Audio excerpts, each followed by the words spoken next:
Yeah. Also, Swati, you also can operate it because you're. Yeah, I just saw that I can. Yeah.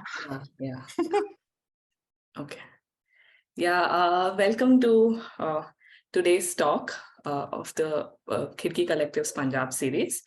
I'm going to give a brief introduction to the Khidki Collective and then introduce the speakers today. Khidki Collective came together in the middle of 2021 through a series of conversations, what we call as Goal Maze. We are basically a group of scholars, humanities and social sciences scholars who are deeply interested in the Deccan and are attempting to build a public history, conversations in public history. Our efforts have been towards to have conversations beyond the academic audience itself. And towards this end, we've curated two series of public writings. The first series was on belonging in the Deccan. It was hosted in the News Minute. The second one was hosted by The Wire, which was titled Many Worlds of the Deccan. The endeavor has been mostly to counter or challenge the singular idea of the nation and to bring about discussion on multiplicity of identity, belonging, etc. And we've also had a series of book talks. We had Dr. Nazia Akhtar and Dr. Afsar Mohammed speaking about their recent books. And we also had a few other goal mazes broadly around the Deccan. And right now we are currently working on building a small digital archive. This has been supported by the AAA grant, and we're working with some early 20th century material for this project. So you might be wondering if you're also interested in Deccan, then why is this a Punjab series? So we see Khidki as a window into understanding regions. We see this conversation, this talk as an endeavor of conversation between and about regions. We are interested to understand how situated practice of scholars from other regions will help us to reflect on our own practice, our own scholarship. Today we have Dr. Koonal Duggal as our first speaker in the Punjab series. Dr. Koonal Duggal is a visiting fellow in the Department of Social Anthropology at the University of Edinburgh. Dr. Swati Sivanand will interlocute today's talk. Swati is a historian. We've been working together in the Khidki since its inception. She's currently working at the Manipal University, Bangalore. The title for today's talk is The Guru of Bling, Politics of Spectacle and Wonder in Dera Sacha Sauda. I now invite Dr. Koonal to speak. And after his talk, we'll have a series of comments by Swati, followed by which the floor will be open for question and answers and discussion. So we welcome Dr. Koonal to speak on the topic. Yeah, Swati, can we, hi, Yamini, can we share the PPT? Yes, yeah. Yes, I'm sharing.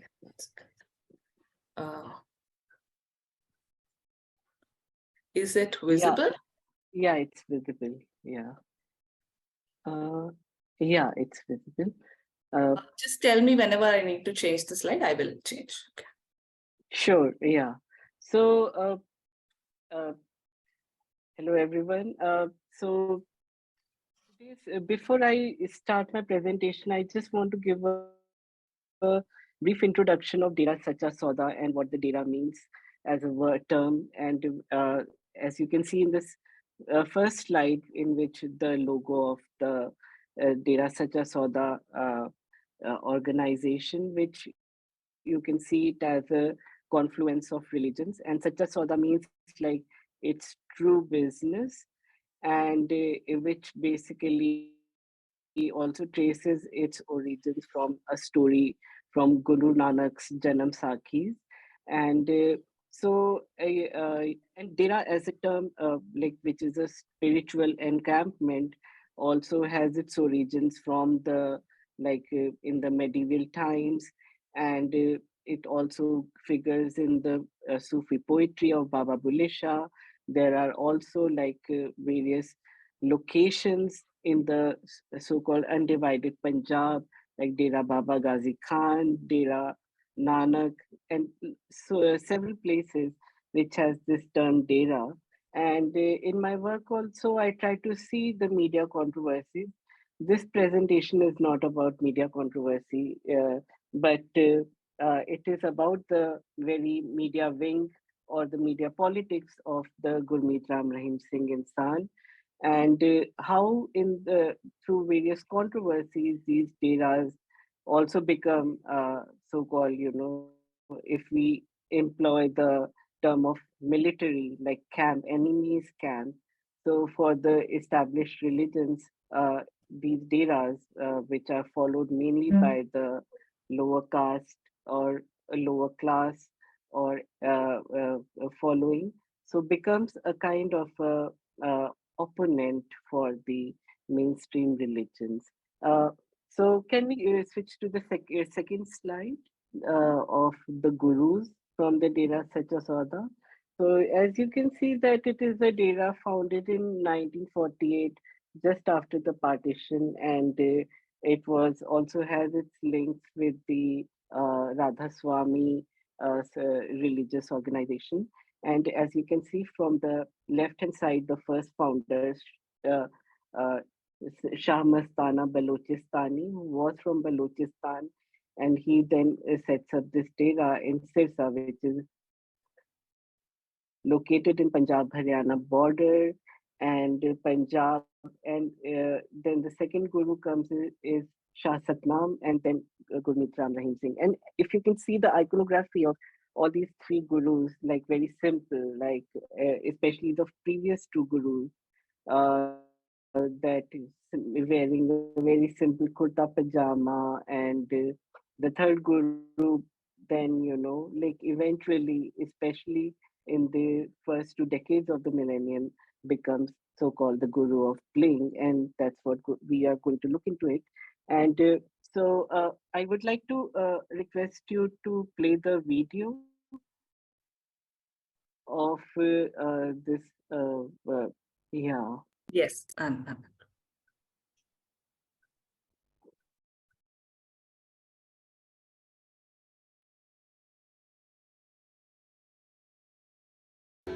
Is it visible and audible? Yeah, yeah.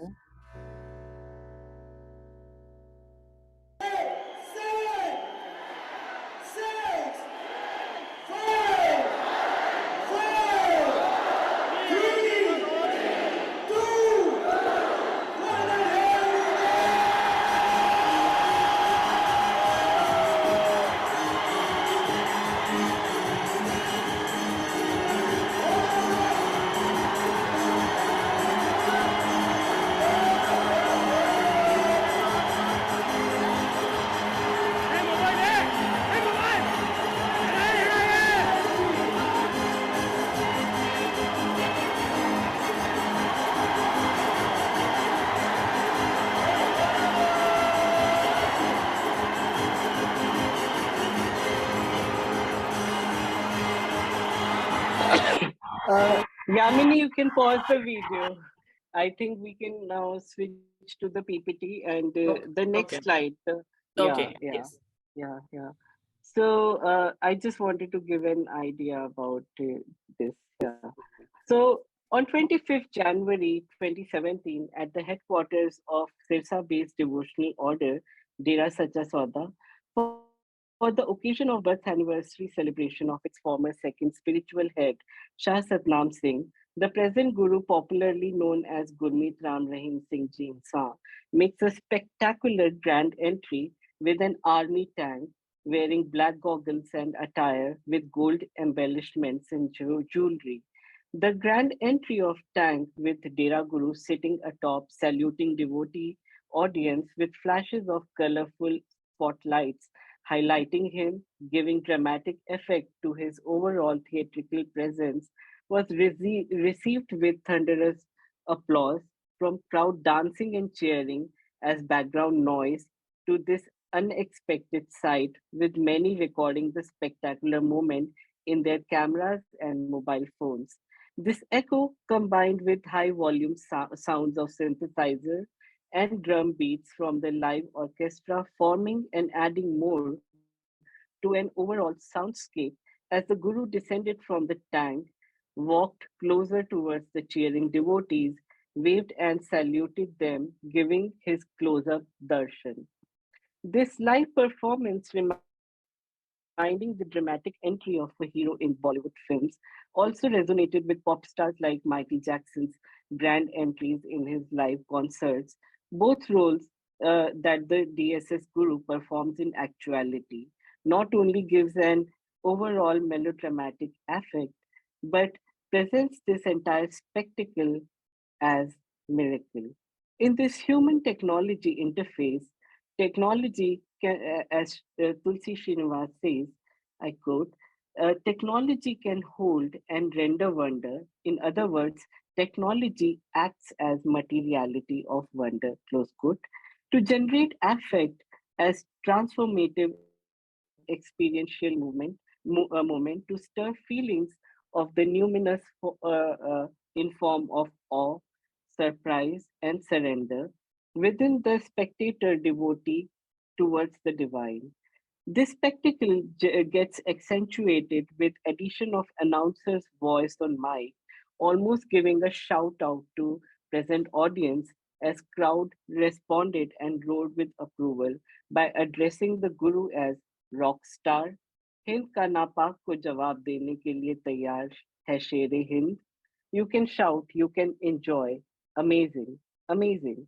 And the context of this is also in reference to the Guru's fourth film, Hind Ka Napak Ko Jawab, MSG Line 2, released in February 2017.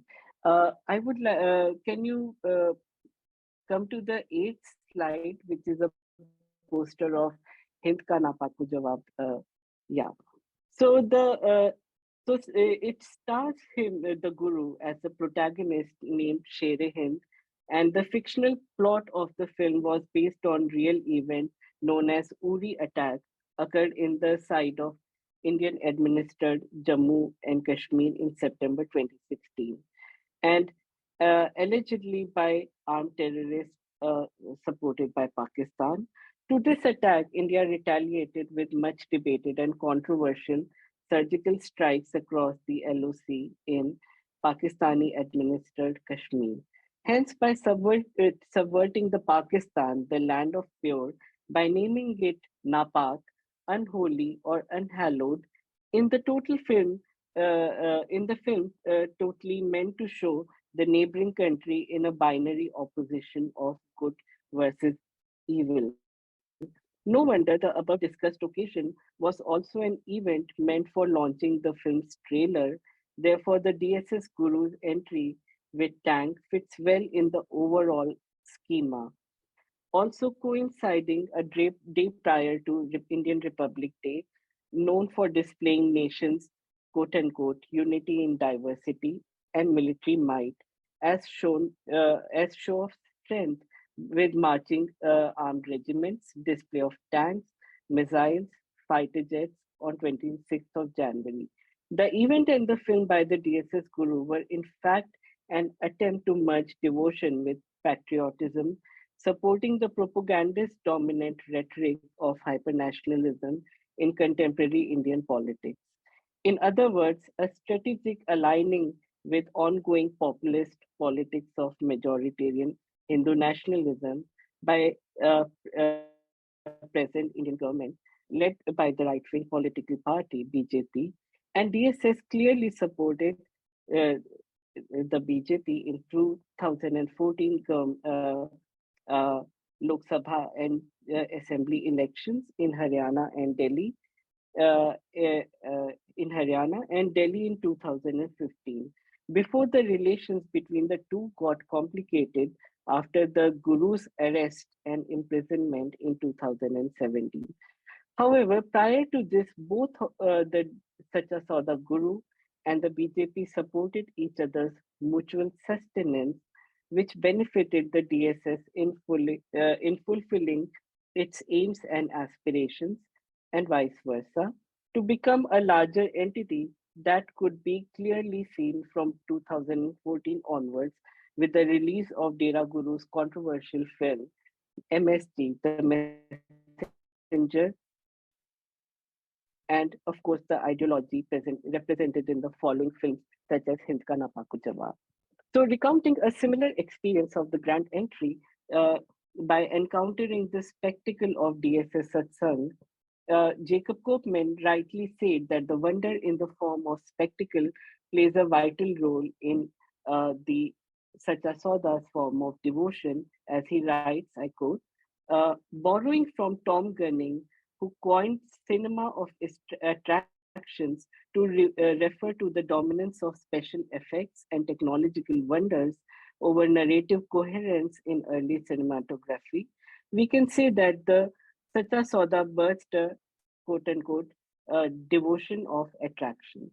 The Guru's exhibitionism and constant stream of devotional special effects were, of course, means of soliciting the devotees' attention. The roles of spectator and bhakt are folded together, and as anthropologist Bridget Meyer has pointed out, spectacles are presented as miracles. Close quote. So here with Tank circling around the well-decorated stage, a close look might show it's a tableau modeled as full-size military tank rather than the actual one. However, irrespective of its authenticity, this spectacle was well received, stirring wondrous effective responses among spectator devotees that does not limit to the live audiences but also to the YouTube viewers seeing this recorded event as an archived wonder in its digital and virtual afterlife, where followers could remain in mesmerized state through multifarious engagements like watching, replaying, posting comments, sharing with various devotee networks, groups on WhatsApp, Facebook.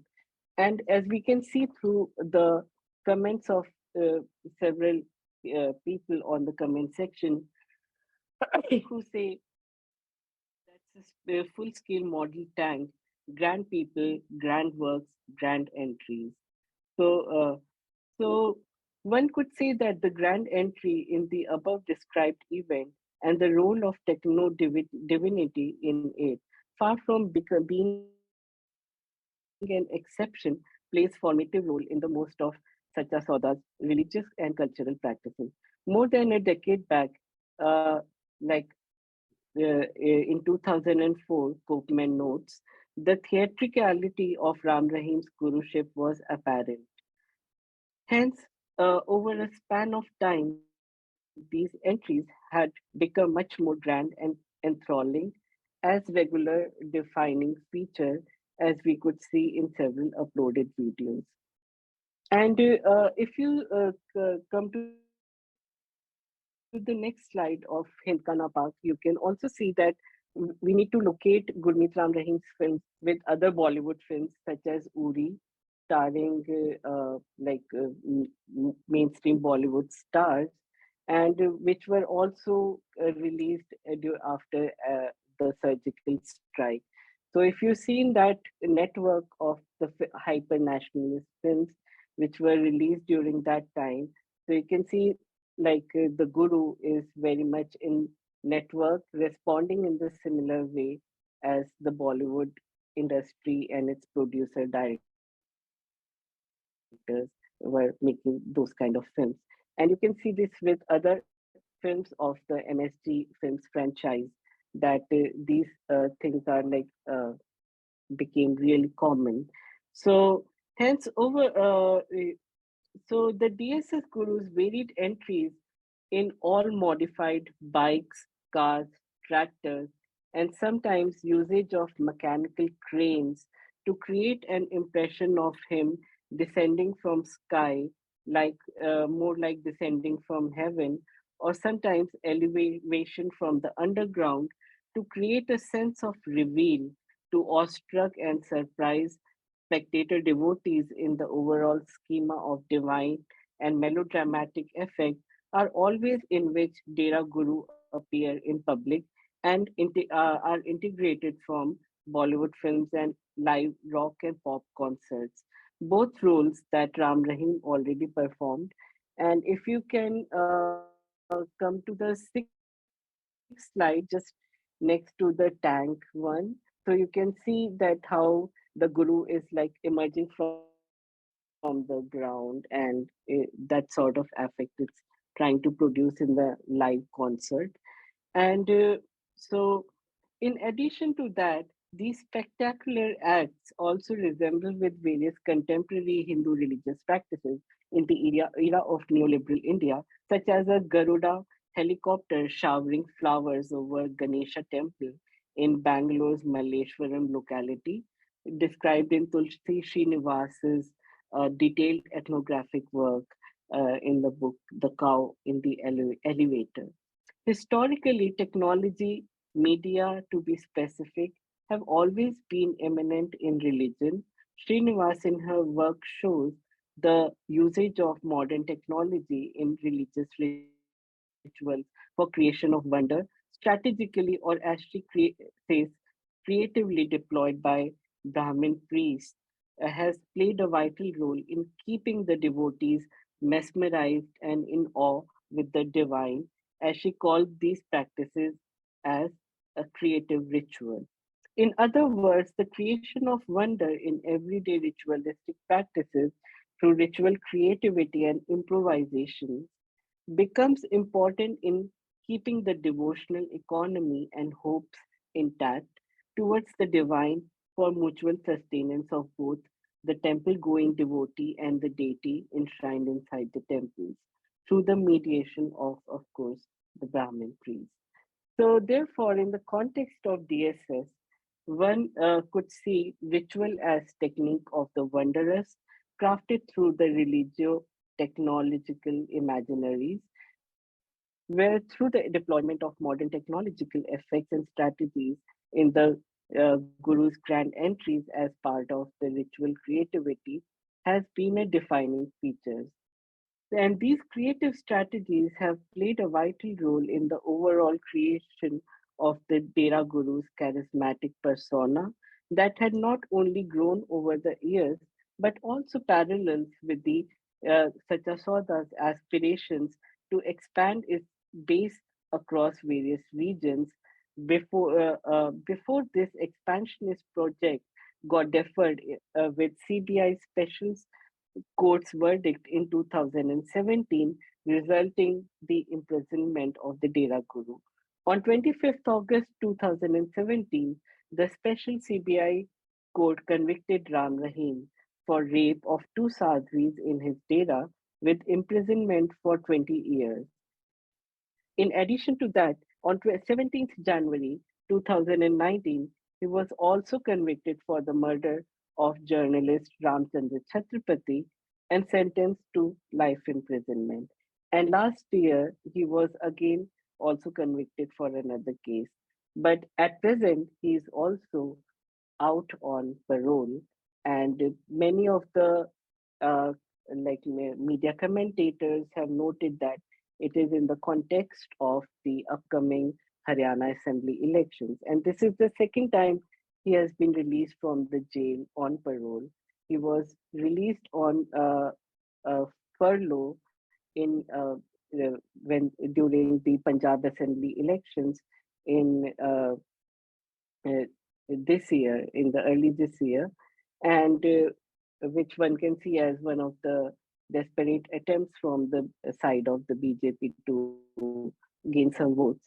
And now this is the second time. So the earlier, and here after coming out from the jail, he has already released two of his songs, and he's very much active now among the devotees.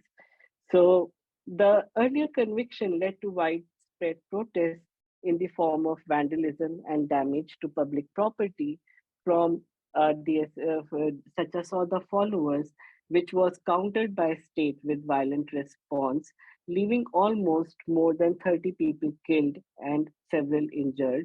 And the count is more than the 30, which is the formal count.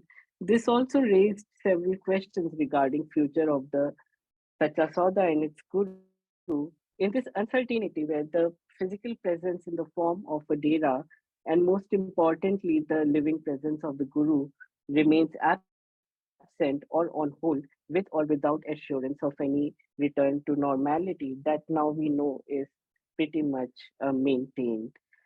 So over past several years, the Sacha Sauda's Guru's effective singing has not only become a major unique selling point of attraction among his followers, but also a matter of great curiosity to the non-followers. The identification of the DSS Guru as rock star saint, and I would like you to come to the 12th slide, which is the cover of a spiritual fusion with rock star written in the background. So, or to say Love Charger Barba in the popular domain by his followers and mainstream media gets enacted in his well known grand rock concerts that one could consider as a departure from traditional forms of spiritual congregations or satsangs to an extent does expand the limits of our normative understanding and imagination of religiosity. Since 2012, by coming out with his first self composed albums called Devotional Melodies, followed by others in subsequent years, the Sacha Sauda Guru has taken this practice to another level. Can you come to the 10th slide, which is the cover of Highway Love Charger? Uh, so, so since the DS Sacha Sauda Guru has taken this practice to another level, that leads to expansion and proliferation of his presence and value from spiritual industry to mainstream music, and hence the Sacha Sauda Guru's carefully cultivated persona of himself from a spiritual guru performing daily spiritual discourse in his Ruhani Majlis, sacred gathering, towards rock stars' performative act of affective singing in various genres such as Western pop, hip hop, rap, not only shows the reconfiguration of the generally held notions of devotional and spiritual music with bhakti pop, but it is also tied with the question of language politics in relation to the expansion of his spiritual enterprise.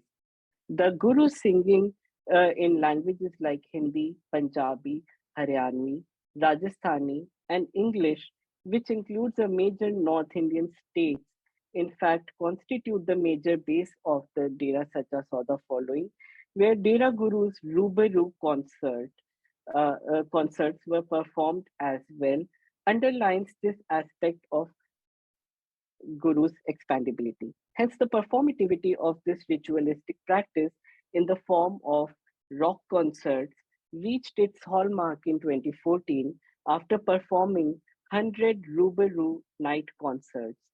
With the celebration of 101 Wonder Kohinoor Diamond Jubilee Must to Must Rubaru Night at Ramlila Ground in the nation's capital in Delhi on 27th of April 2014.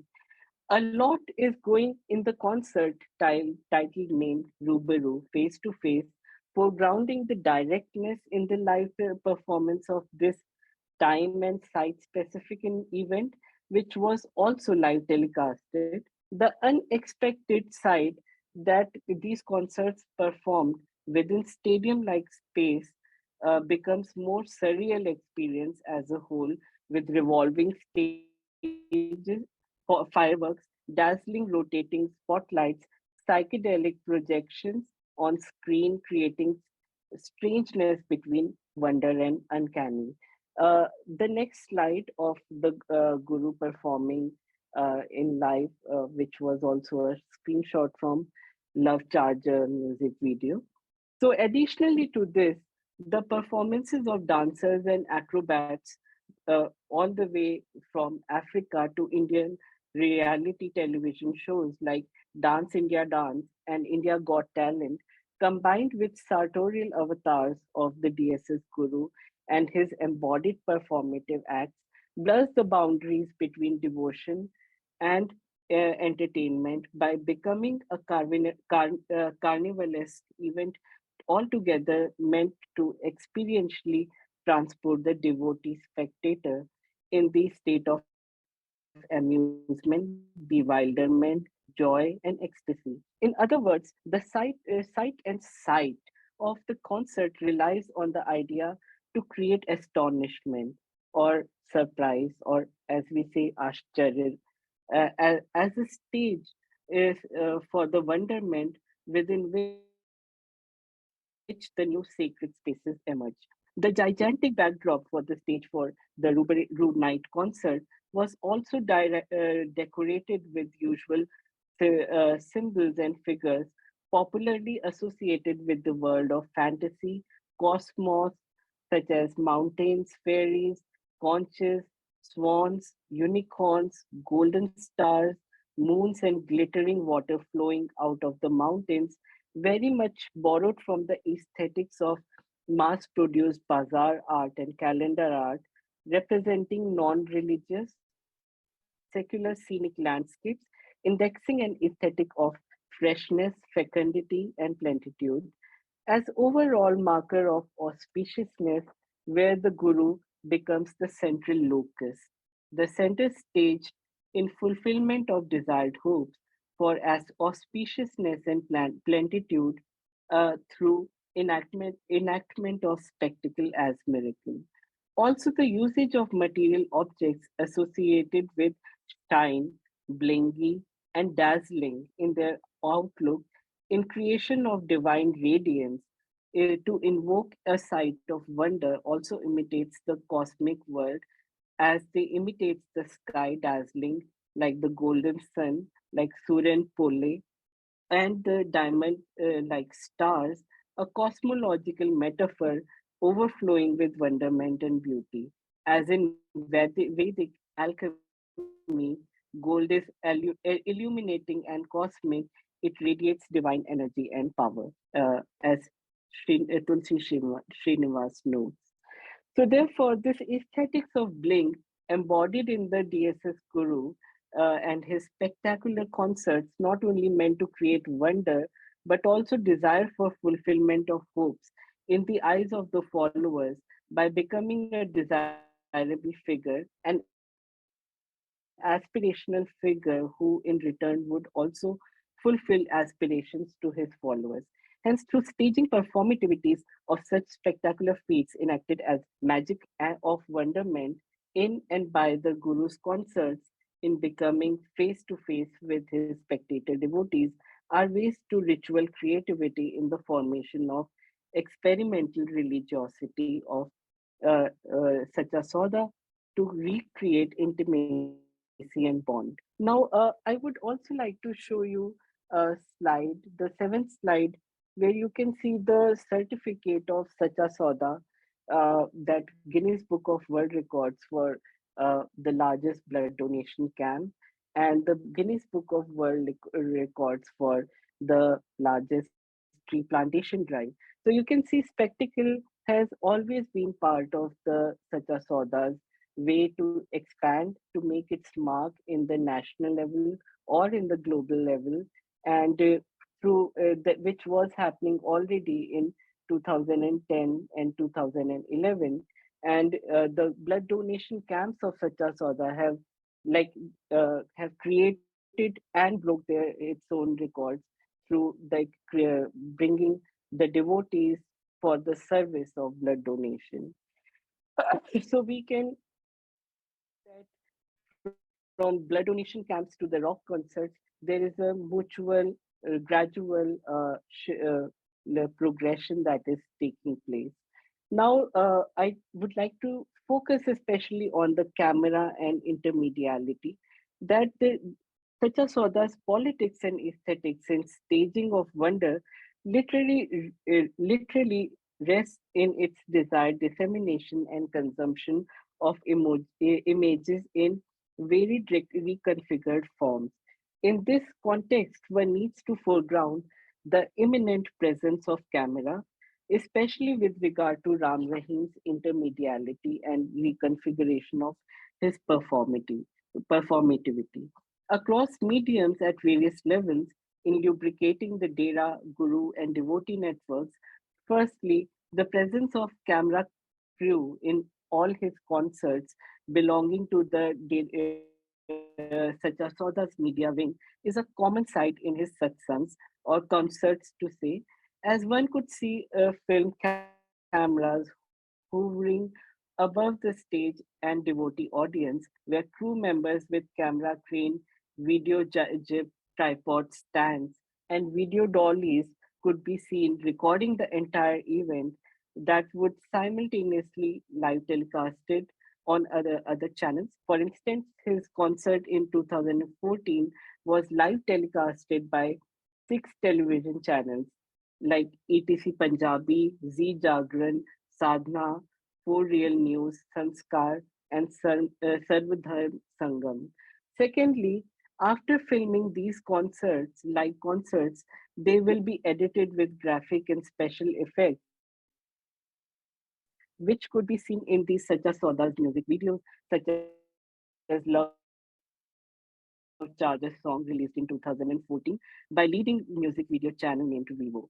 Thirdly, these congregations as a shooting event could be seen in films starting him in as a lead role. For example, The Messenger of God, where basically it says that 13 lakh followers acted in the film, and which were basically mainly from the concerts or generally the following that has participated in the shooting of the film. So, uh, so one can see these images from various events would later reconfigure in various printed, digital, and online virtual platforms of dissemination. Therefore, these roles of quote unquote, as Koopman and Aya Game says, of multifarious guru with Ram Rahim's boundary crossing from a mere saint, he becomes a CEO, social activist, philanthropist, pop star, film actor, etc. Uh, shows his and other figures of uncontainability, as Koopman and Ikigan notes. So, locating his and other performativities at various registers, domains across coexisting mediums of communication, distribution, and consumption. The imminent presence of camera that clearly gets foregrounded through an as we can see represented on the cover of Sacha Sauda's magazine, Spiritual Fusion, the fashion of revolutionary era, representing the Guru as fashion icon. And I would ask you to come to the slide of Spiritual Fusion, slide number 13, where the Guru is sitting on the camera. And so you can see that in the cover image of the photo album, we can see how the camera itself, as the Sacha Sauda brand, is turned into a stage for the guru who performs in front of the camera. The overbearing presence of the camera not only foregrounds the significance of digital photography and films and videos in Sacha Sauda's visual culture, but could be interpreted to understand how the image of Guru rests on the stage and throne like form of the camera and its function. Having oneself enthroned on the machine of one's photo image production is in itself a prime instance that puts forward the desirable eye of the camera with desired subject placed over it and is hence not only captured by the eye of the camera but also that of the viewer. The frontal desirable darshanik eye of the camera here functions as a vehicle of the guru's eye looking straight into the viewer's face, which also turns the viewing subject into a desired to be photographed subject. So the Dera Guru's repeated sartorial adventures and performance in various forms has also turned the act of dressing himself into a ritual. This is not merely a highlight, but the very ground for understanding the Sacha Sauda's politics and aesthetics, as we have seen how Dera practices emphasize on visual and various kinds of technological communication. And I would like to, can you come to the second slide and the next slide, where the Guru is the 15th number slide.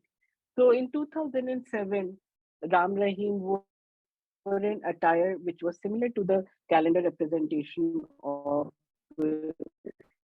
10th Sikh Guru Guru Gobind Singh, and he was accused of blaspheming for ritual of Amrit Sanskar, which baptization ritual of our own son in Edison, which many people objected, especially from the Sikh community, that he's trying to imitate the ritual of Sikh baptization, where the Singh and Kaur is being placed instead of as the main surname. And of course, the attire, the formalistic similarities became that he's copying the guru. But in my work, I have tried to show that Ram Rahim was already wearing attires borrowing from various historical figures before this controversy. And even after this controversy, he didn't stop to this particular instance. And can you come to the slide before that, the studio portraits, the 14th slide? So, so, uh, thereby, to understand Sacha Sauda, one has to focus on its visual culture. One can say that the name of its present chief, Saint Gurmeet Ram Rahim Singh Insan, embodies this confluence, and the use of Insan as a surname also incorporates the whole of humanity. The Dera is thus described as a symbol of humanitarianism. This confluence is further reflected in the chief's performative and sartorial adventures, inspired from various traditions, cultures, and styles. In this way, he embodies the confluence, which is not limited to different religions signified in his name, but also to the traditional, cultural, and such kinds of symbols present across humanity, as signified through his last surname, Insan. Therefore, everything from his name to his attire to his entire body in itself is an expandable unity that can, as if, contain all heterogeneities present through different religions, regions, caste, cultures, and traditions. This is collective image that further gets further reflected through his sartorial choices.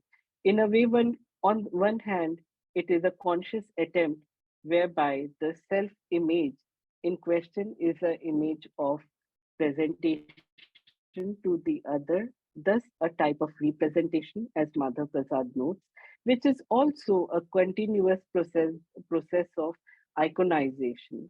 And on the other, he becomes the embodiment of what he preaches through the style developed from to reflect the uniqueness of his spiritual being, an act of sartorial self-expression. To an extent, the Sacha Sauda chief resonates with Vivekananda in terms of conscious production of self-image for the other, and becomes himself an embodiment of both a spokesperson and that of which he speaks, as Madhav Prasad notes that. However, in Vivekananda's instance, we see a resolve in the way I want others to see me, and also a struggle of self-image, whereby he became a particular iconographic form through which he is still identified and remembered in the public imagination.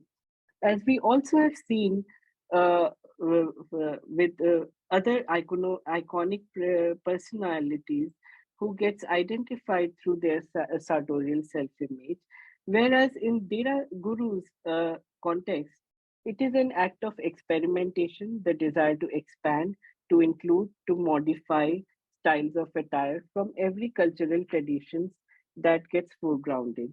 This desire to continuously present himself to masses through renewed sartorial self-image itself has become his identity. Hence, his iconography rests on this unique heterogeneity of images, which his self is represented. There is a double meaning edgedness in his iconography, where every image in new attire takes a complete and novel form. But also, this form is temporary and incomplete, which leads to further possibilities of exploration. However, these heterogeneous representations also function as major highlights in Guru's spiritual functions, such as in the form of display as big hoardings representing him in नए नए परिधानों के आकर्षक अंदाज, the unique attractive traits of his new attires, and the stadium-like spaces of his spiritual concerts. This urge us to consider the possibility that he could only be grasped through totality of all these images, and this inconclusiveness in his representation also offers a choice to his followers that they can pick out any of one of such many forms and connect with it. This also simultaneously maintains curiosity among his followers about which new attire would be the showstopper of the particular public event. In the afterlife of these Ruhani mehfils, the other ways through which the Guru's image circulate are via dissemination of his studio portraits and printed materials. Performative video songs, and the latest addition is the MSD filmic representations. This also presents us to an important aspect where the sartorial self-image modeling also goes hand in hand with studio portrait photography, as Madhav Prasad notes in the context of Ramakrishna and Vivekananda's studio portraits in the period of colonial modernity, that while other secular class customers went to the studio for family photographs embellished in English props, the spiritually minded too seem to have found in the studio the right settings in which they try out their newfound self images. This point by Prasad highlights the engagement of spiritually minded personalities with studio photographies is also relevant in the case of Guru's image. However, the studio setting with its painted backdrops and props are replaced by digitally manipulated Photoshop backgrounds and props in the image, where in some images the background effect transports the Dera Guru to inside the setting of a European palace. Some others take him to North Pole like freezing settings, foregrounding thus the aesthetics of photo montage. On CDs, these different forms appear on flaps. One can unfold and enfold flaps to see and choose the desired image. So, in this way, we can say that how these manner things appear, and this particular magazine, the Spiritual Fusion Fashion, the Revolutionary Era, was basically a collection of a magazine with various studio portraits of him, which is a 6 volumes collection that came together as an album, a catalog, or a fashion magazine form for a certain kind of a class consumption. Here, with the photo album, highly priced with 1500 rupees, with advanced printing quality, synchronized with high quality printed fashion and spiritual magazines, it could still be seen as one of the many attempts by Dera Guru to expand his territoriality of presence in several fields, such as music, films, and now projecting himself as fashion, model, and icon. However, despite being a sophisticated publication, it bears a very peculiar nature of aesthetics that comes with the cheaply available photo montage calendars on the roadside bazaars and framing shops. The local and the folk regional nature of aesthetics, from attires to the picture composition, in conjunction with modern, uh, so to say, global form or a broad basis of referentiality and representational sources available for deployment through modern technology. The Sacha Sauda's aesthetics thus becomes a hybrid in many ways. This is seen through other non followers gathering gaze as a derivative forms of aesthetics such as kitsch. We could perhaps draw a lineage of the Guru's theatricality and performativity from the conscious sartorial self-image fashioning attempts from Vivekananda to modern spiritual gurus like Osho Rajneesh, where Rajneesh self-consciously prepared for his appearances, as does an actor for his role. In his later life, he would use makeup, as Sudhir Kakkar notes, wear rich robes that accentuated his broad shoulders and studded caps that hid his baldness. However, one should not forget the difference between the two. On the one hand, Rajneesh delivers sophisticated Zen and Nietzschean like discourses, and with the array of Rolex watches to Rolls Royce cars, becoming a guru with a class of elite followers, whereas generally considered as gaudy, bling, and loud aesthetics of his attire and overall stage decor accompanying his performances, the Dera Guru is relatively quite kitsch and crass or a buffoon in the eyes of non followers. For his followers, though he is a rock star Pitaji or R. Honey Singh, that foregrounds a particular nature of representation connecting the Dera Guru and his followers. So, this particular now thing that we can see in his the coming to the filmy avatar, and we also see in his concerts he will experiment with attires like wearing attire made with dry fruits and all like other kind of things.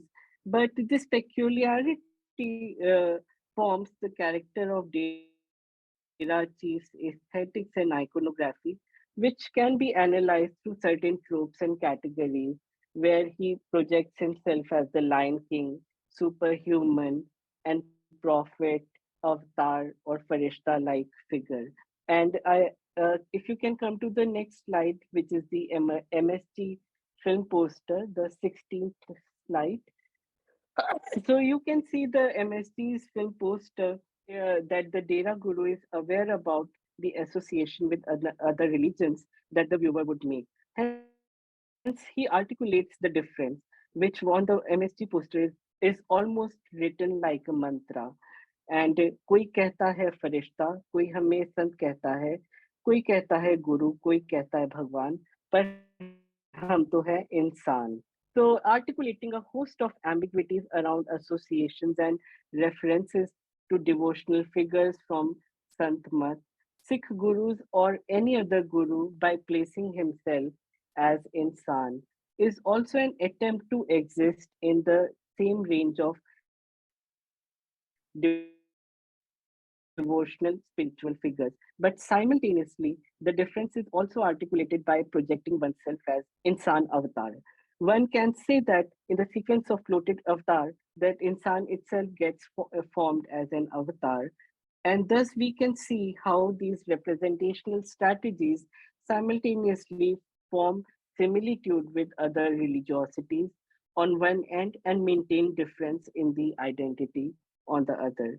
Hence, these music videos represent themselves as modern bhajan melodies for a supreme being, whereas the combination of technologies of representation forms a narrative of the Dera Guru as supreme being in a mythical narrative of a film, where most of the qualities represented in the music videos gets enhanced with the usage of melodrama action, VFX effects, etc. If you see MSG films, most of the films are less about acting but more about animation and the VFX effects. And so this helps to expand the tension of the self mythologization. And if you come to the next slide, which is the MST poster in Telugu, and you can see that it says that the MST film basically, it is a winner of 8 Oscars Asia's top award for latest crowd, largest crowd in a single film promotion event, which is like the crowd of 13 lakh followers. And it also says that releasing, in English, Tamil, Telugu, and Malayalam. So K.K. Shahina, in a very interesting report for the Caravan, the Godman's own country, notes that how Dera Sacha Sauda Guru in northern Kerala region basically holds a satsang. And then basically she tries to say the disconnect between the followers, who most of them are like, workers who work in the tea plantations and have come to attend his satsang. And you can see the disconnect between in terms of the identification of guru as the guru. And here, through the mythologization of the self through MSG films, you can see that the desire of this guru through the films dubbed in various regional languages to show that, like, if the main motivation was that the following across cutting across regions and languages, that it can create that sort of wonder, awe, and that sort of affect among the followers. And we see that like in Shahina's report, that how like the guru is basically also was buying land there, and was also like making regular visits in Kerala, meeting politicians. And but yeah, it didn't happen, at least so far. And if you come to the next slide, which is from the uh, self self proclamation of the guru as the most versatile person in the history of world cinema. So you can see that him, promoting himself, that he's like has performed 30 different roles. He's not only the actor, he's the choreographer, he's the script writer, he's sound editor, so, and stunt performer, everything. So he then becomes this kind of totality that we are talking about through him being the confluence of everything. And if you come to the next slide, so if you see the politics of MSD franchise films, and I will end by just giving this comment, that you can see that how in the following films, the first film was about drug mafia, which is very much connected to the local context where the drug problem in within Punjab is severe. And the Guru is also known for his welfare drives, for his anti de-addiction drives among the people. And people generally, like in my ethnography, I have noted that people like sing praises of him, that how they were addicts, or and how after coming in contact with him, they became sober and they became spiritual. So the first film was about anti-drug mafia, and then the following films you can see that him becoming, civilizing the Adivasis. But with civilizing the Adivasis, he is also in a way like, talks about vegetarianism, about cow protection. And here in this next this particular scene, you can see him as the savior of Rajput women, who you can see are caged, and him like punishing a so-called Muslim ruler. And all these films, if you see in the larger context and network of films like Padmavat or Tanhaji, like, so in that network, you can see that what he's doing is actually not, something exceptional. The only thing is, the guru is an actor, and the following of him, the devotees, the bhakts become the fans. So which is like a reversal of fan bhakti, where the, generally the spectators becomes the fans becomes the devotees. And in the next, the last slide, you can see him as a, like cow vigilante. He's like protecting the cows.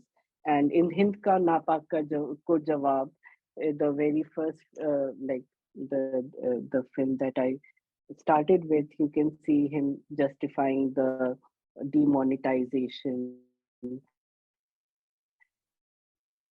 that how demonetization basically stopped the stone painters or terrorism in Kashmir, and of course, like justifying the uh, uh, surgical strike.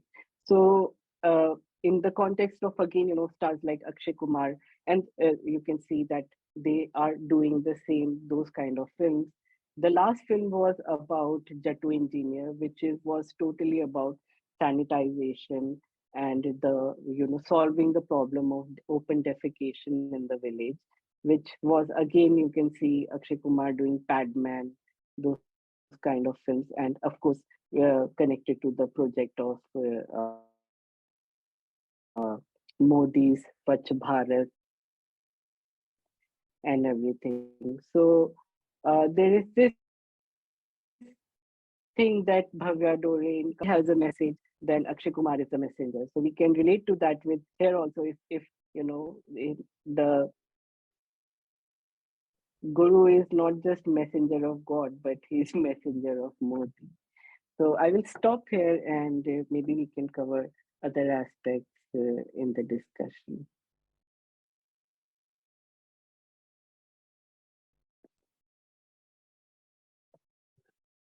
Thank you so much, Kunal, for your very detailed and very exciting talk about spectacle and religiosity.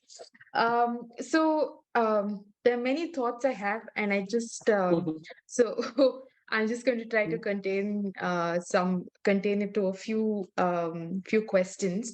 But before that, I was thinking about how we can think about what's happening with the Dera Sacha Sauda and how it's transitioned from how the guru's aspirations have moved from being located within the province of Punjab, and by Punjab I mean the larger Punjab region, to a national thing which transcends regions in some senses. So it seems like he's able to pick on what are becoming national narratives, such as, say, Modi's campaign of against open defecation, the cow vigilantism, the evil Muslim kind of trope. So there seems to be that kind of attaching oneself to uh, to to narratives that have become gained more circulation. So that provincial to national is something that I thought Yeah. was interesting.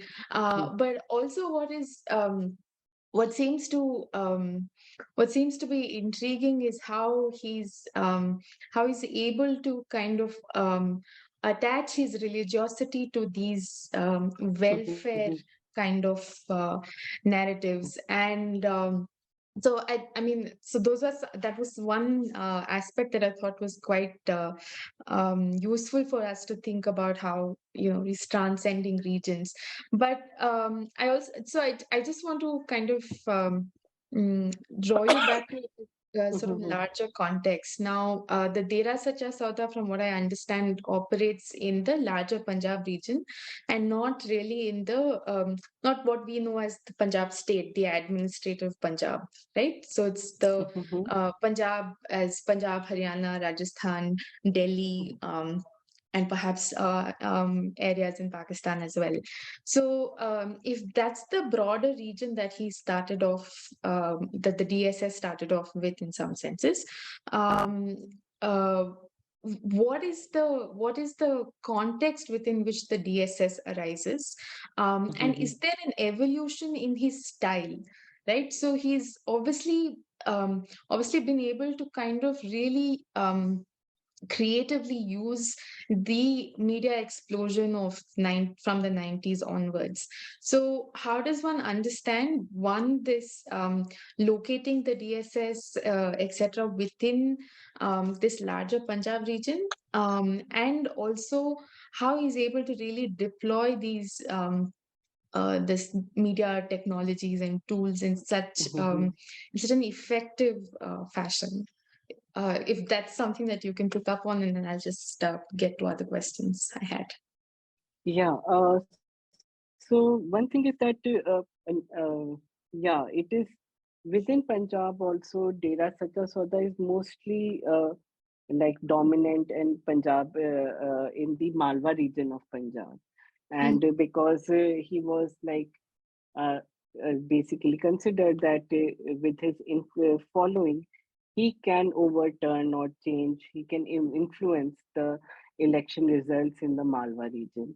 And this is what happened in 2007 when the Shiromani Akali Dal basically and BJP alliance, which won the assembly election, but Shiromani Akali Dal, which is generally very strong in the Malwa region, got faced a huge electoral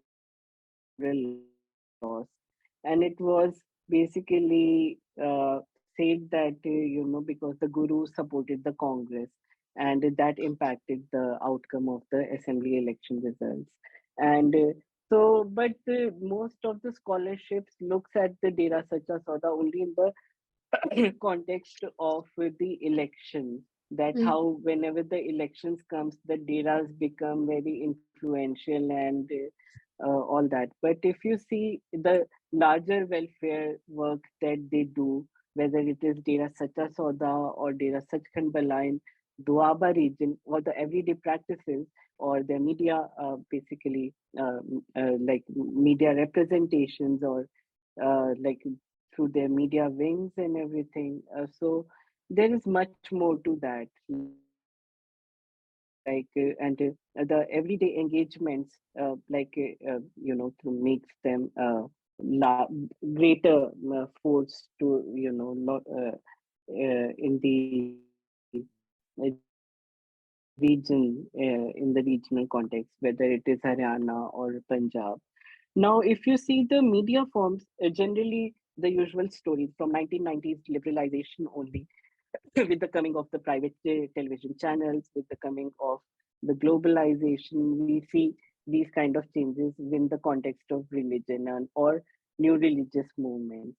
So with most of the new religious movements also, like if you see Sacha Sauda, it's not like in isolation or not the only religious organization which is exploiting media. It is exploiting media to a very, as I say that, to in a by bringing the visual spectacle in lot of ways. And I asked with the devotees or even the people who works for the Sacha Sauda, why the guru needs to be the film star or pop star. So they always say that it is one of the strategies to reach to the youth, like what the youth likes, to basically to appropriate approach the youth in its what it's wants. So that's why you need to update the bhajans, not from from a traditional way, to make them as a pop song and everything. But it is generally that all these things are like you can see in the context of the coming of globalization in the 19 post 1990s, and the coming of private devotional channels like Astha TV and all these other like channels which also live telecast the satsangs of Ramdev and everything. So here it is the regional story of one particular dera, that how it tries to merge the local and the global, and so the globalization of the region in that way. Yeah, so with those kind of yeah. Yeah. But you can see the media forms, like it also has a newspaper like Sach Kahu, and it's also because it started they say that because the mainstream media, they say that they were writing a lot of so-called conspiracies or criticism about us, that the guru is also like accused for the crimes of rape and murder. And it was a local journalist, Ramchandra Chhatrapati, who was killed. So Yeah. that means the local newspapers, and other newspapers were writing not, what the Dera wanted. So it started its own newspaper like Sach Kahun. And then, it started expanding itself to the YouTube channels, to satsangs. Like the satsang which I attended in last year in October when he was in jail. So you can see giant screens in his, satsangs with his image, projected image, and then they will also play the clips of interviews with the lawyers defending, the Dera Guru. So those kind of things to assure the follower that the Guru is present, or the Guru will come back. This conspiracy of, him putting in jail is part of the divine plan. Okay, so this leads me to my second question, which I had on what is the understanding of the masses that the DSS, or in particular Mhm. Guru Gurmeet Singh has. And when you said this, what you said about how a lot of the media efforts are directed towards the youth, it got me thinking of this other. So I'd been for a while. I've been reading uh, about media liberalization in the newspaper context, and in the Hindi heartland, for instance, when local editions of these national Hindi newspapers began, again their audience surveys, etc., looked at capturing the youth. Right, so they fashioned their news items, etc., or their news local supplements to target the youth. Um, so it seems like even it seems like the youth becomes a constituency in itself to be captured. Yeah, And yeah. but what is the imagination of the youth here? In the newspaper context, it is a consuming audience, right? So this is also the time when, like, when we have a lot of consumer products directed towards the youth, etc. But here in this context, what is the idea of the youth that Guru Gurmeet Singh has, or of the DSS, and can you locate that within the Punjab context? So here the youth is basically in the context of drugs, alcoholism within the Punjab, and most of the people will say that youth is like, because the influence of so-called Punjabi songs and the kind of promotion they do of the drugs, and that Guru is becomes that way, the force to civilize the youth by through those idioms, like Punjabi pop, and by creating this kind of events. But if you see uh, his films, his any other events, he also looks at followers and youth in general, everyone in a very passive manner, that they have to obey, that they have to be obedient, and he Mm, has to be the father figure, the protector, that mm, so that is there because he and here comes the very hyper masculinity of him as the. And if you see the film, even if you have seen the poster, his back towards the viewer, and you see the crowd, the followers, so he's like, it's like the protector and the protected sort of relationship. And he was also, by the way, accused for the uh, s- uh, castration of 400 male devotees.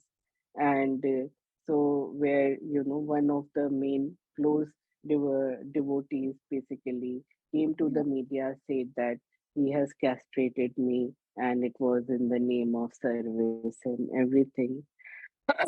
So you see these things, news in under notice.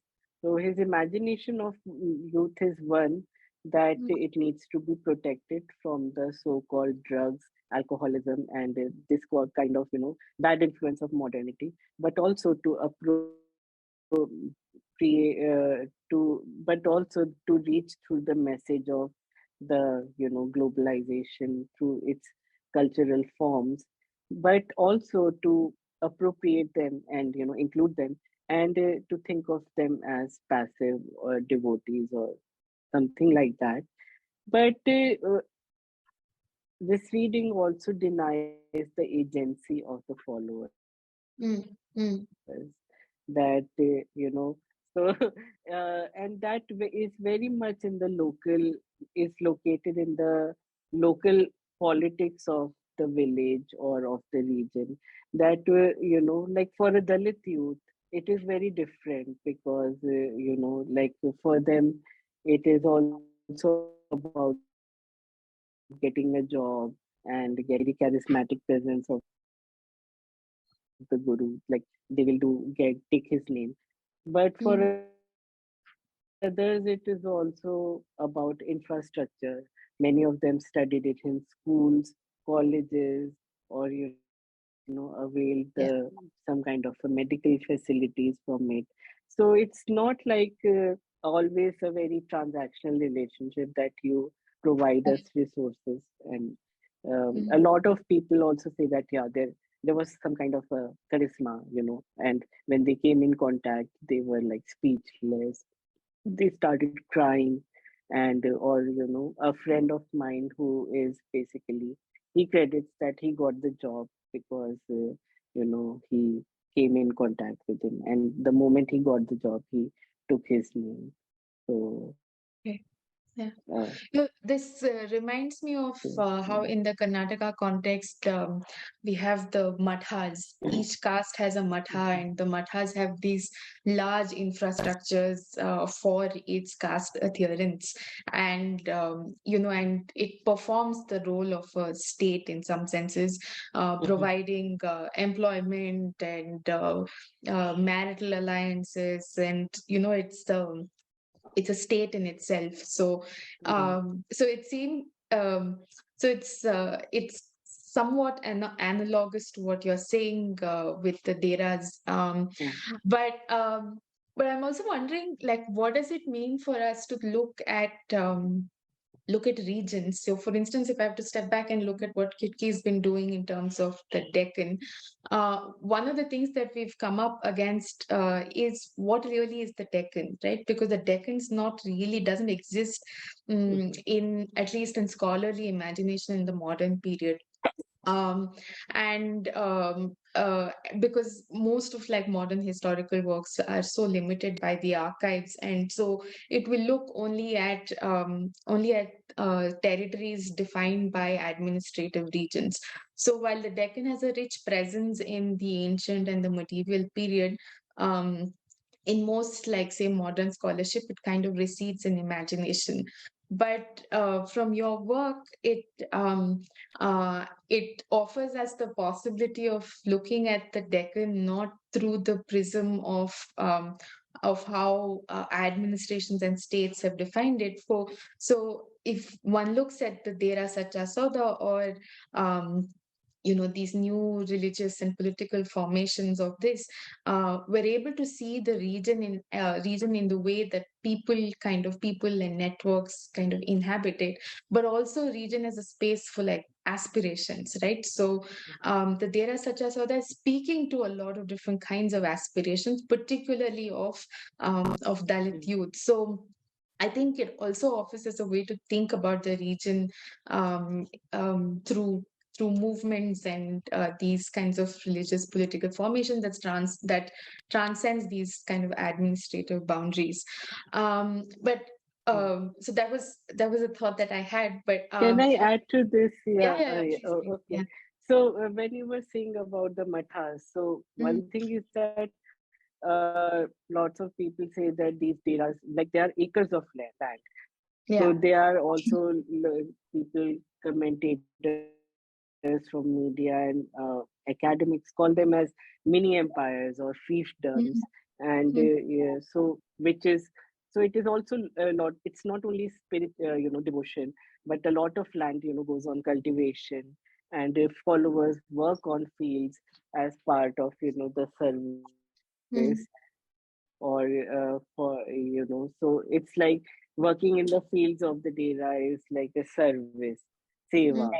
So Yeah. it's so blood donation is also a seva, and Mm. very much like mathas, they also have their own rituals of marriage, where Mm. like followers will encourage to so-called marry with the the term they use is prostitute, but Mm. with the sex workers Yeah.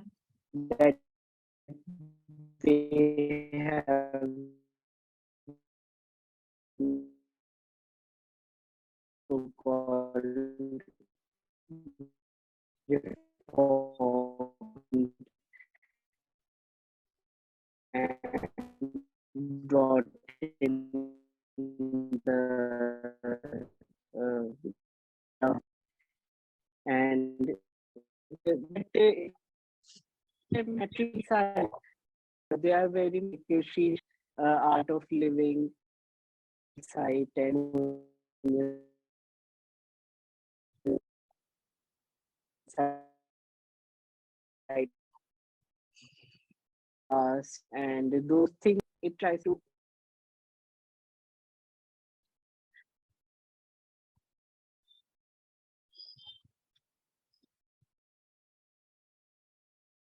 So you're muted. I think I got disconnected. So Yeah, your yeah. voice is So breaking. oh, okay. Mm. So the caste and all these things are also there very much, and no, the Dera Sacha Sauda also opposes homosexuality, but on the other hand, it very much reforms the transgender community. So they basically, yeah, like lots of they say that lots of people from the Hijra trans community that are part of the DSS and they do the service for the DSS. They call them Sukh Dua Samaj and all those things. Reform them But how?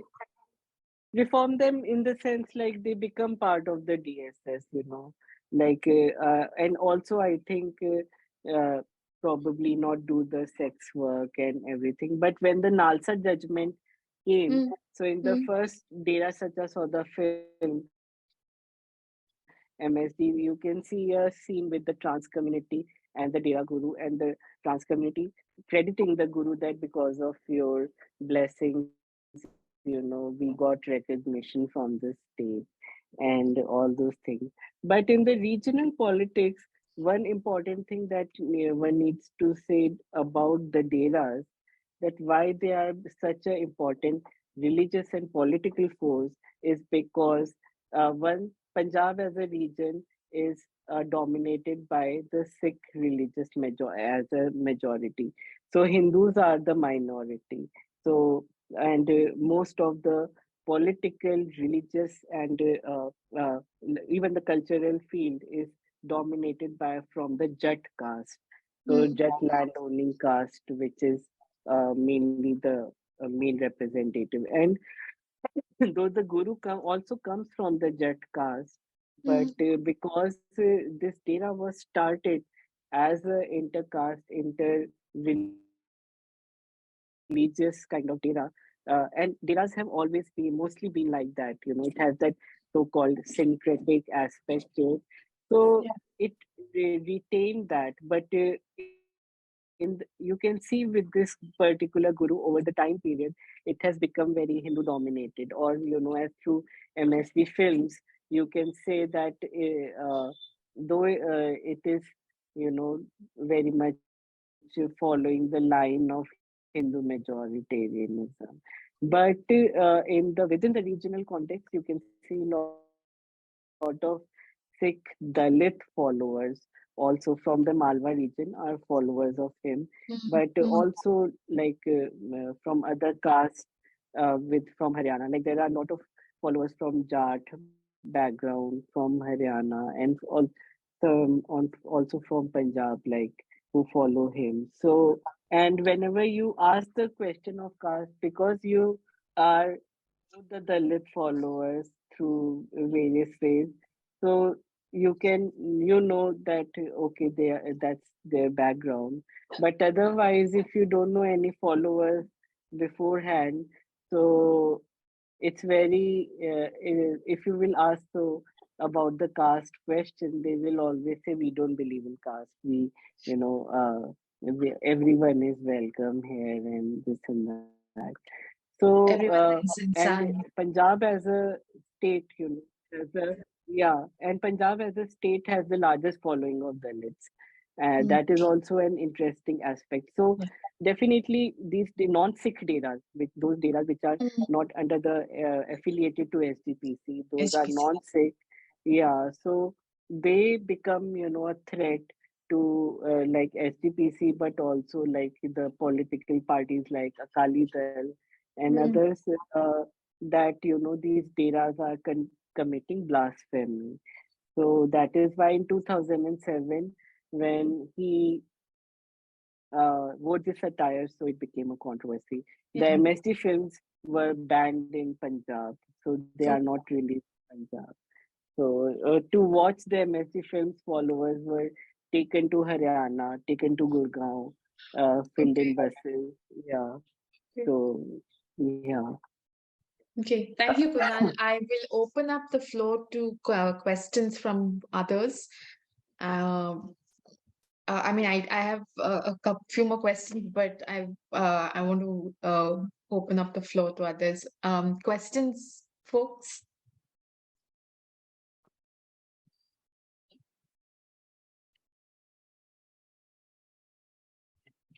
If you don't want to turn on your mic and speak, you can also put it in the chat, and I can read it out to Kunal. Any other questions, guys? Okay, I have another question about Mm-hmm. since you've been speaking about how a large number of, while the functionaries come from Could you use from this or upper, not? Sorry, I want to so, say, could you use that? Not. Mm-hmm. Would you like that? Sorry. Sorry. Uh, Would you like this? no, no, No, no. you can't use it. No, Oh, no. right, okay. Okay. Yeah. Sorry. Sorry for the yeah, interruption. no, it's okay. Yeah. You were talking about how the Dera Sacha Sauda has Hindu functionaries, and these are mostly upper caste Hindu functionaries, but a large number of followers are are Dalits. How does the DSS work in the context of the Ravidasya Dhera as well in Punjab? What is the Uh, relationship between the two?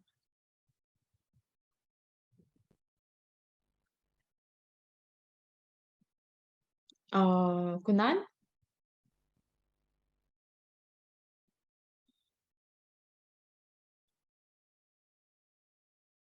Hi, Kunal. Can you hear? You're muted. yeah. Now I can hear you. Sorry. Yeah. Yeah. Did you get my question? Should I repeat it? No, I didn't get your question at Yeah. all. So I was asking about the DSS having a large number of Dalit followers, Mm-hmm. and what is the relationship with the DSS and the Ravidasya sect within the Punjab region? So How does yeah. So two things that is there that Sacha Sauda is very much dominated in the Malwa region, whereas the mm, Ravidasya sect, such as Dera Sachkhand Bala, mm, which is like followed largely from the Ravidasya Chamar community. mm, So it is in the Doaba region. And mm, Doaba region has a very different history because it was also like under the Britishers. It was okay. the Jalandhar was a cantonment, and Mm, a lot of people from the Chamar community, because of the leather trade and the demand of leather tanning industry, became entrepreneurs in the leather trade. Also, okay. like moved to other regions like Bengal, like in Calcutta or abroad. Mm, So there is a story of upward mobility and assertion when we religious assertion when we say about talk about Ravidasyas. And Ravidas, who was like a Bhakti saint from Mm, coming from the Hindi heartland of, like, yeah. from Uttar Pradesh. So the interesting story is like one doesn't know whether Ravidas ever visited Punjab or not, but Mm, his verses has been recorded in Guru Granth Sahib. So Guru Granth Sahib also is like a very interesting text because it is a compilation of verses of Sufis, of so-called untouchable saints like Ravidas, Kabir, and so like that. And it is, and then the 10 Sikh gurus. So it has, and that is why when Ravidasyas, when they were worshipping the Guru Granth Sahib, so then also it became controversies, like they are committing blasphemy because, the idol of Guru Ravidas and with the living presence of the saint, the guru of the Dera, Sachkhand Bala. So yeah, and the Maryada, it says that that the Guru is the present Guru is the book, is the mm, Holy Granth, the Guru Granth Sahib, and nothing can be placed next to the book. So mm, that also became blasphemy, and then the Guru was attacked by the Sikh radicals. mm, So what connects? So though they are from a very different region, what connects both Deras that they were being attacked for mm, committing blasphemy by the Sikh radicals or by the Sikh organizations. And otherwise, whereas the Dalits in the Malwa region has a very different story. It's not the story of upward mobility or diaspora or the transcultural capital, mm, flowing into the region. The Dalits mm. are very much poor and landless, and Okay.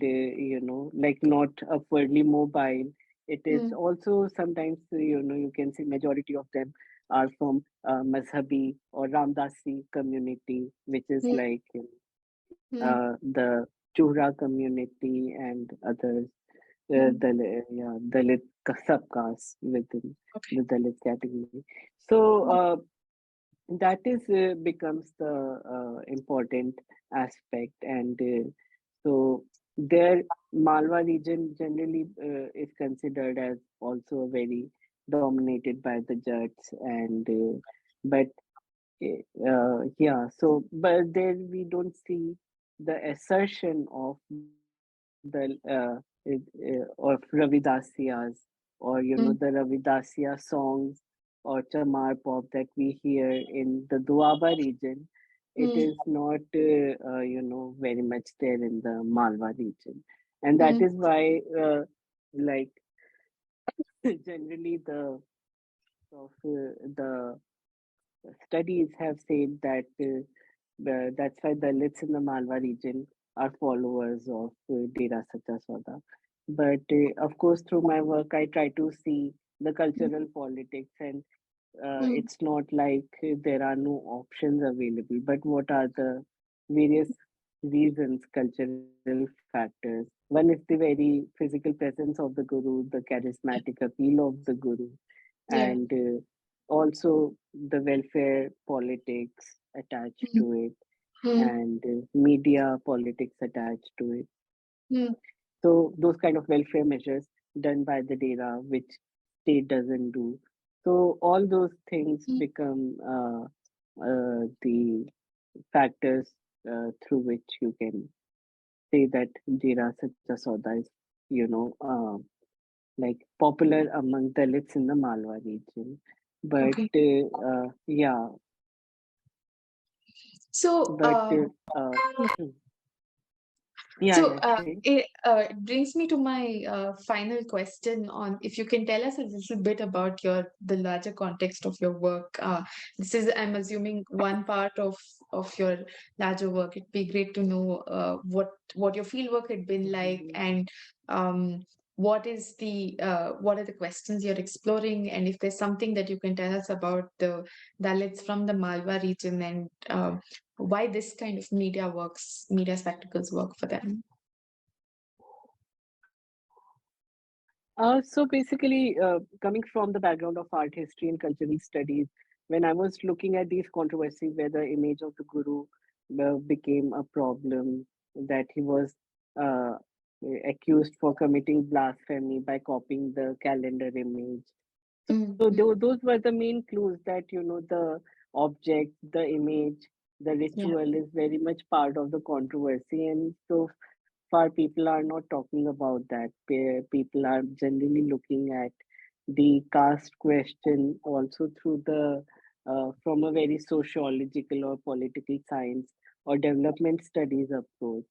So Mm. for me was that what are the basically alternative political formations or religious formations that Dalits follow, and so in that way the Deras became really one important domain that Right. it's like non-mainstream, and they are like alternative religious sites where followers are basically uh, uh, in a way participate in Deras as and how they probably become a site of their own mobilization. Mm. So that also, but uh, yeah, but I eventually then got interested into the media politics, that what is the it's like, of course, these two Deras I have worked on, Dera Sacha Sauda and Dera Sach Khandbala, and the controversies, but the media in general, like what is the role of these pop songs, what is the aesthetics and politics of these Yeah. media formations, and what are like how these controversies also get configured in for like in songs, in music videos, in films. So yeah, that. And of course, with this, you can also see that the hyper visibilization of the Dera Guru was something which a scholar coming for the art history and visual culture. So it was already happening. So yeah, I just uh, Yeah. saw that, like I saw these controversies not only in isolation, but as a point of departure, actually, to Mm. see that what careers these Deras take after Mm. these controversies and what were their trajectories before these controversies have happened. Mm. But also try to understand through these uh, marginalized or so-called alternative religious formations to also understand the dominant, what is Mm. the nature of aesthetics and Mm. politics of the dominant, because it poses questions to it Yeah. rather than just being the challenge to it. So Mm. from where like these policing the images and policing these cultural forms of Mm. these alternative formations could also be said as policing the Dalits in a Mm. way, but Mm. also you know what is from where what is the kind of insecurity that gets configured or that gets figured through the these spectacles of violence Mm. and controversy. So Mm. yeah, to so that is something which I was very much interested in. And of course, the main central question remains is the for participation of the less of the marginalized, and that's how I basically my scholarship is about Okay. Deras and the Naxalite movement in Punjab, which is Okay. Okay. another thing. Yeah. Okay. We have one audience member, Jobin, who wants to ask a question. Jobin, I please go ahead. Hi, Kunal. Thank you. Thank you for that very detailed presentation.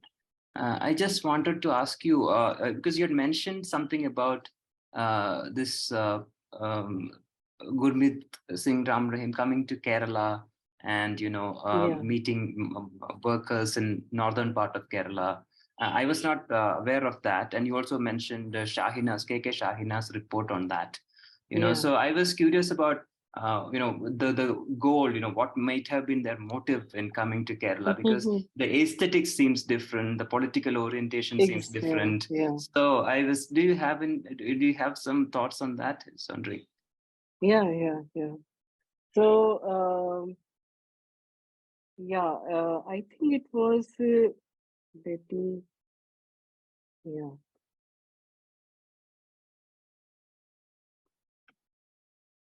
Uh, Sorry. Uh, so yeah, it was in Vagamon, which is located in the northern Kerala, right? Oh, Vagaman is in southern Kerala, actually. Yeah. Oh, Yes, it's in southern Kerala. yes, Vagaman is. So, okay. So basically, it talks about this particular congregation that Shahina, the reporter, attended. And she talks about that, there is a total disconnect, and you can see the guru is coming, and there is like some local performers performing and all those things, but followers unable to understand. Shahina himself, then becomes a participant, translating, to them in Malayalam, and about what the guru is trying to address. So it was completely like PR failure sort of event that way. And I tried to understand, what is the logic of the MST films being dubbed in Malayalam, Telugu, Tamil, and so I just felt that this connection that he's making visits to Kerala, also buying land, and Shina's report also like says like which is titled as Godman's own country, which is the Kerala tourism's motto is like own country. So it was an interesting report that said that nobody knows what are the motives, that uh, is it only about just getting land, or is it also about extending the following. And somehow I try to connect this with the logic of dubbing of these films in the southern regional languages, that these films will definitely will be probably screened to the followers, or try to bring that aspect of wonder and miracle to them. And that film as a mass medium can do, right? Where Ram Rahim, through his own limitations of language, cannot do. So yeah. Okay, thank you.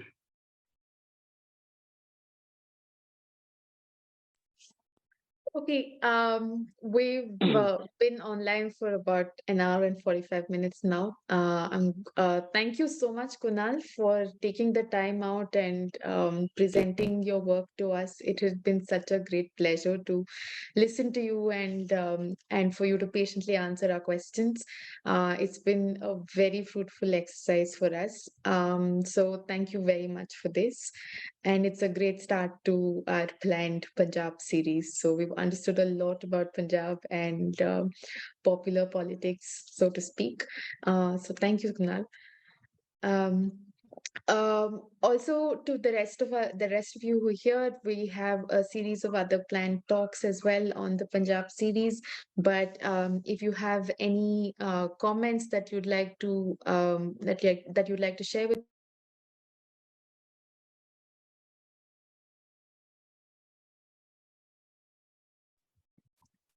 to us. Sorry, I think I got muted. So if you have any comments on how this talk went, and if you have ideas on what we can do next, please write to us. Our email address is on the chat, and our website is also on chat as well. So we are open to looking for more collaborations and any thoughts on this, on the Punjab series, and on other possible series that we could do, please do write to us. And thank you so much for being here and staying through the talk. And thank you again, Kunal, for this.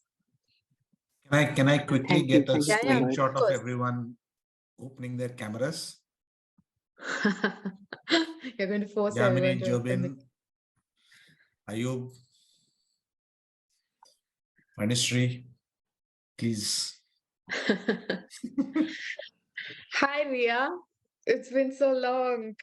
Yes, hi. I'm really happy to see so many old names here. Yeah. Yeah. Oh my God, so wonderful. Look at that. The moment we have the cameras open, we start making discoveries. Yeah. Fantastic. Okay. I guess Thank the you. others are not going to turn the camera on, so you can get your screenshot now. Yeah, I have. Thanks. Okay. Thank you so Bye. much. Thank you so much. Bye-bye. Bye, Bye. everyone. Bye. Bye.